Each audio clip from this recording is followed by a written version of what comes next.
अगर मोटापा कम करने के लिए एक सीधा और सरल रास्ता मिल जाए तो बस आज हम एक ऐसे ही डाइट चार्ट को स्टेप बाय स्टेप समझने वाले हैं। ये सवाल अक्सर मन में आता है ना, कि क्या वजन कम करने का कोई सिंपल तरीका है, कोई ऐसा रास्ता जो बहुत ज्यादा कॉम्प्लिकेटेड ना हो और जिस पर आसानी से चला जा सके। तो इस सवाल का जवाब इस डाइट के सबसे बेसिक प्रिंसिपल में ही छिपा है। ये पूरा का पूरा प्लान 1200 से 1400 कैलोरी के बीच डिजाइन किया गया है। अब ये एक ऐसा कैलोरी टारगेट है जिसे ज्यादातर लोगों के लिए वजन घटाने का एक सेफ और इफेक्टिव तरीका माना जाता है। और हाँ, इसमें जरूरी न्यूट्रिशन से कोई समझौता नहीं किया गया है। तो आखिर ये बैलेंस डाइट चार्ट असल में दिखता कैसा है? चलिए इसे जरा डिटेल में देखते हैं। स्क्रीन पर जो चार्ट है ना, यही हमारे आज के पूरे डिस्कशन का बेस है। हम इसी चार्ट के हर एक हिस्से को सुबह से लेकर रात तक एक एक करके समझेंगे। कहते हैं ना, किसी भी सफर की शुरुआत पहले कदम से होती है। तो इस डाइट प्लान में दिन की शुरुआत कैसे होती है, आइए देखते हैं।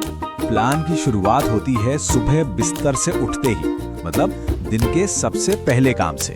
और इसकी शुरुआत बहुत ही सिंपल है। एक ग्लास गुनगुना पानी जिसमें नींबू मिला हो, जो मेटाबॉलिज्म को किक स्टार्ट करने में मदद करता है। और साथ में 4 से 5 भीगे हुए बादाम। इससे हेल्दी फैट्स और दिन की पहली एनर्जी मिलती है। ये शरीर को धीरे धीरे जगाने का एक बहुत ही अच्छा तरीका है। इसके ठीक बाद आता है दिन का सबसे जरूरी मील, ब्रेकफास्ट। इसका टाइम सुबह 7:30 से 8:30 के बीच रखा गया है। नाश्ते के लिए ऑप्शंस हैं 1 कटोरी ओट्स, दलिया या फिर उपमा। ये सभी कॉम्प्लेक्स कार्ब्स और फाइबर से भरे होते हैं, जिससे पेट लंबे समय तक भरा हुआ महसूस होता है और एनर्जी धीरे धीरे रिलीज होती है। साथ में ग्रीन टी या हर्बल टी एंटीऑक्सीडेंट्स के लिए एक बढ़िया चॉइस है। सुबह की एक अच्छी शुरुआत के बाद अब देखते हैं कि ये प्लान दिन के सबसे एक्टिव टाइम के लिए क्या सजेस्ट करता है। अब देखिए, नाश्ते और लंच के बीच भूख लगना तो नेचुरल है, इसीलिए सुबह 10 से 11 बजे के बीच एक मिड मॉर्निंग स्नैक भी रखा गया है। और ये स्नैक बहुत ही हेल्दी और सिंपल है।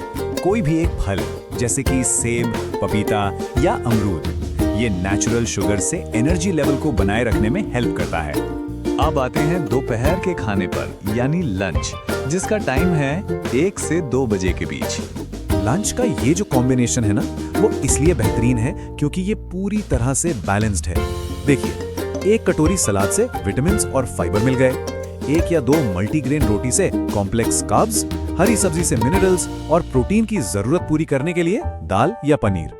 मतलब ये एक कंप्लीट मील है जो दोपहर में सुस्ती नहीं आने देता। चलिए अब दिन के आखिरी हिस्से की तरफ बढ़ते हैं और देखते हैं कि शाम और रात के लिए क्या प्लान है। शाम 4 से 5 बजे के बीच एक और छोटा सा स्नैक है। इसका मकसद बस इतना है कि डिनर से पहले जो जोर की भूख लगती है उसे कंट्रोल किया जा सके। ऑप्शंस में है ग्रीन टी या ब्लैक कॉफी, जो थोड़ी ताजगी देती है, और साथ में थोड़े से भुने हुए चने या मखाने। ये प्रोटीन और फाइबर का भी अच्छा सोर्स है। ये आपको डिनर तक आराम से होल्ड करने में मदद करेगा। और अब दिन का आखिरी भोजन, डिनर, जिसे शाम 7 से 8 बजे के बीच करने का सुझाव है।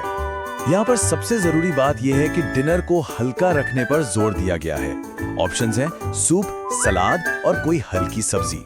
अगर जरूरत महसूस हो तो 1 रोटी या फिर सिर्फ सब्जी, पनीर या दाल। इससे पाचन तंत्र पर ज्यादा बोझ नहीं पड़ता और रात में अच्छी नींद में भी मदद मिलती है। तो हमने दिन के सारे मील्स देख लिए। अब इन सबको एक साथ एक टाइमलाइन पर देखते हैं, ताकि ये पूरा स्ट्रक्चर एकदम साफ हो जाए। ये टाइमलाइन देखिए, इससे पूरे दिन का स्ट्रक्चर बहुत अच्छे से समझ आता है। सुबह 7:30 बजे नाश्ता, 10 बजे स्नैक, 1 बजे लंच, 4 बजे शाम का स्नैक और आखिर में 7 बजे डिनर। सब कुछ टाइम पर बेस्ड है, जो इस प्लान का एक बहुत जरूरी हिस्सा है। तो इस पूरे चार्ट को देखने के बाद एक बड़ा सवाल उठता है। ये सिर्फ एक डाइट प्लान नहीं है, ये तो अनुशासन का एक फ्रेमवर्क है। तो क्या किसी भी लक्ष्य को पाने के लिए, चाहे वो सेहत से जुड़ा हो या जिंदगी के किसी और पहलू से, क्या अनुशासन ही असली चाबी है?